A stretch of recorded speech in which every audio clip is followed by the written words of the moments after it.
Hi, Mochismo Eugene. Welcome to another video from Exit Strategy. Please like, subscribe, and share the video. If you believe someone else would benefit from it, I would appreciate that. Thank you. Let's talk about the narcissist and how your authenticity makes them sick to their stomach. It's as simple as that. You know, your authenticity is sickening to them. You don't really have to even speak. Your authenticity is felt. It's realized. And then a lot of times it's acknowledged by those who know. Those who recognize.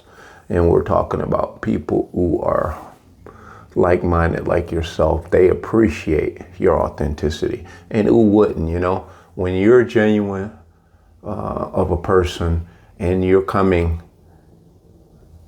at a person or you're approaching a person with authenticity, with your best intentions and the best for them, a lot of times it is so undeniable until people, you know, it warms people's hearts.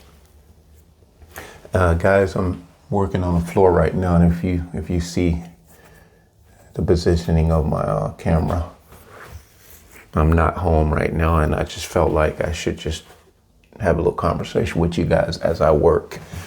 There may be some noises here or there, but bear with me because of tapping this floor in and whatnot. So your authenticity makes these demonically possessed people sick to their stomach. And if you can resonate with this video and you've observed this and you've experienced this, please comment. Tell me a situation you have observed where these people or these entities get sick to their stomach. Case in point, if you walk into a place and you're just generally cordial and you can do something as simple as speak to everyone within a building, just, you know, kindly, hi, how are you? That is something of old that people used to do, and it was no false pretenses. It was no ill intentions. It was just cordial interaction. You didn't have to know them to speak to them.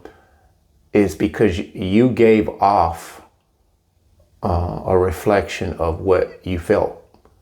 You feel harmonizing within your spirit. Your spirit is in a harmonious state. So therefore, you give off of that. You give off of what you possess. You've heard that before. You give what you possess. You can't give what you don't have. And this is what belies the issue with the narcissist. They don't have this innate ability to go at anything or approach anything with an authenticity that is harmonious. If I was to say their authenticity existed, it would be their chaotic authenticity. They are very genuinely chaotic. And that derives from way back when. This is not something that just became a thing with them. This is something that ended up becoming a real part of their day-to-day life. And so they can't switch it on or switch it off. There are times when we behave badly because of a mood or our energy or our vibration was off. Most often it was because of someone such as a vampire taking or trying to zap our essence. But we don't even feel good about the fact when we do people wrong or we act out of character with people. We don't delight in that. Empaths don't. We don't delight in that kind of behavior. We really don't. And so this is really what makes a narcissist sick to their stomach. They don't like the fact that you have this authenticity within you.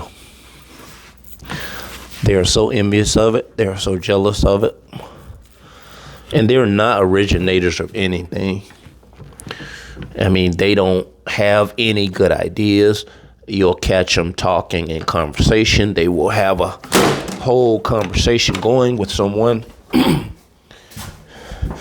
Whereas they're trying to hoodwink someone to believe that they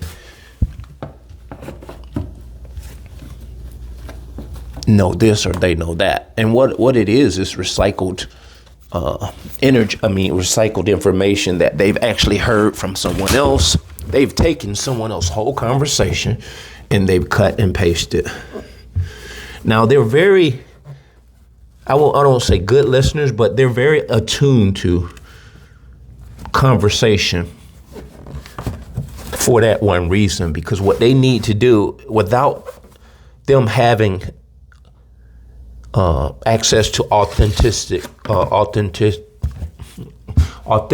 conversations, they cannot go about deceiving people. Because I'm trying to say this, without a genuine approach, as deceitful as they are, they would not have any content to present to the person or persons who they're trying to manipulate. It would be readily recognized. That's why they try to keep you asleep. That's why it started in your family dynamic, because your family were hoodwinked. And so this was passed down generation and generation. This curse has been in the land and since the creation. And so going back to the point, they are good listeners for that reason and that reason only, because they need to have some juicy conversation to blend in undetected and to seem relevant. So that's the only reason why they're good listeners. But if you need them to listen to you to whereas it matters for you and your good and your well-being, they don't give a damn. They don't give a damn what is going on with you unless it benefits them. So they are good listeners for that reason, so they can get your conversation and go on and have it with someone else and call it their own. Ideas, same thing. Same thing. They just cut and paste your conversation. This floor is very uneven, so I normally wouldn't have to aggressively tap this, and not that I need to here, but for some reason I am. I hate that seam. I want it to disappear.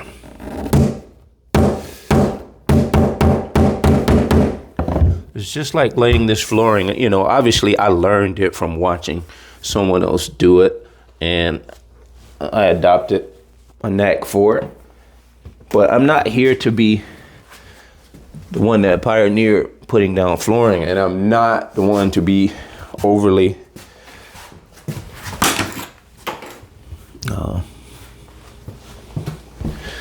glamorizing it like I'm the one that patented putting down flooring, or I'm the expert on it. So there's a level of humility, and when you meet a narcissist and they see that you're good at different things, they will, in fact, they will latch on to your abilities and they will stroke your ego. As I told you in videos way back, or in some videos in past, you know, my whole Achilles heel was in the last one, narcissist, or the wife that I married. She right away was like, oh, you know how to do everything. At this point, I wasn't awakened, but that had sounded so familiar to a lot of the other relationships where in the entry levels I had gotten involved with. And so as empaths, even if before you awaken, there was just something that was resonated, that sounded like deja vu, you know, which was similar to what other women or men said when they saw you, like, oh, you're beautiful. Oh, you got pretty eyes. And you may have pretty eyes as a woman. And you may have big muscle. You got big muscles. oh, you got nice hair, whatever. And so it was so familiar. It was like a knee jerk. It was deja vu. And so I wasn't as hoodwinked to that. But then too, subconsciously, I think it was a big part or a byproduct of them grooming. Whether you were awake or whether you're not awake. And if that sounds like a deja vu, before we actually awakened, we really didn't do a critical thinking in that to say, wow, this pattern is the same pattern I went through with someone else.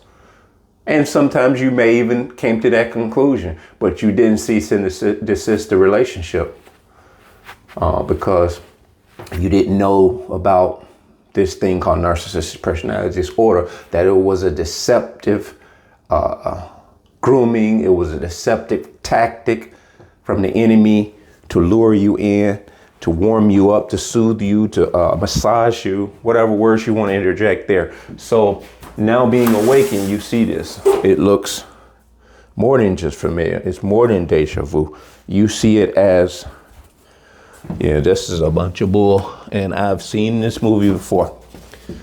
And you right way know that this is something you don't want any part of.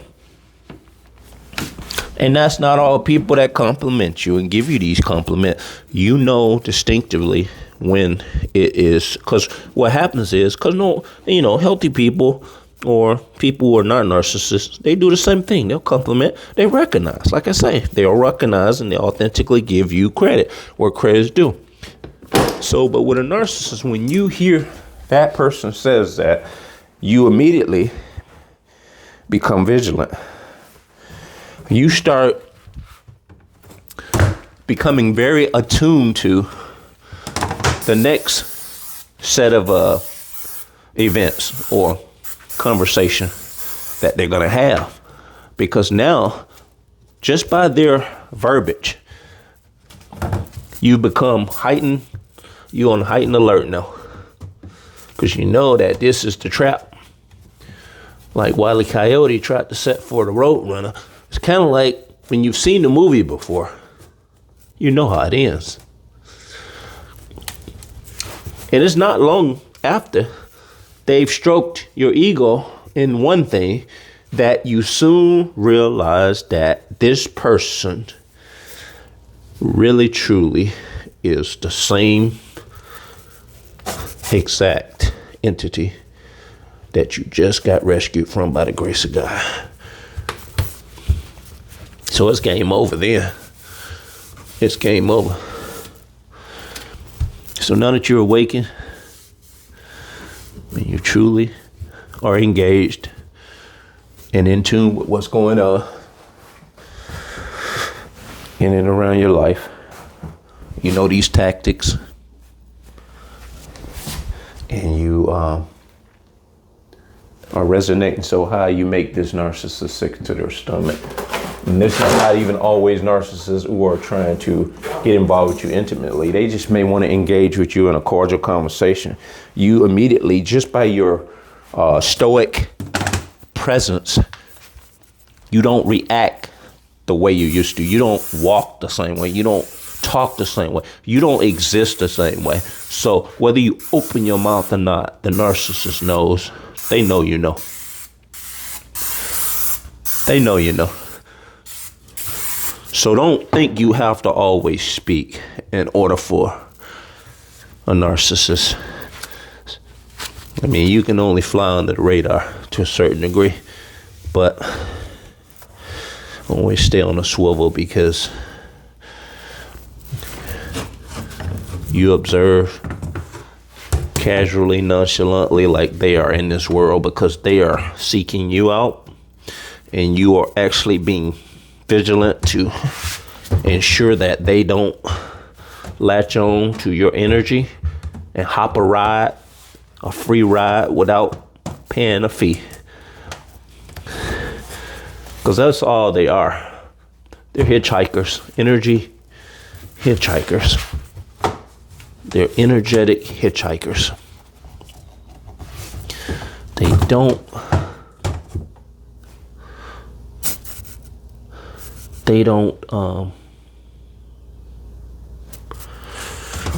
have anything good to offer. Not one good thing.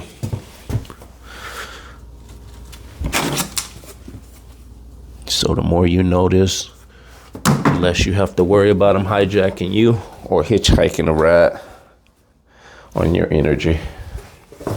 That being said, bless.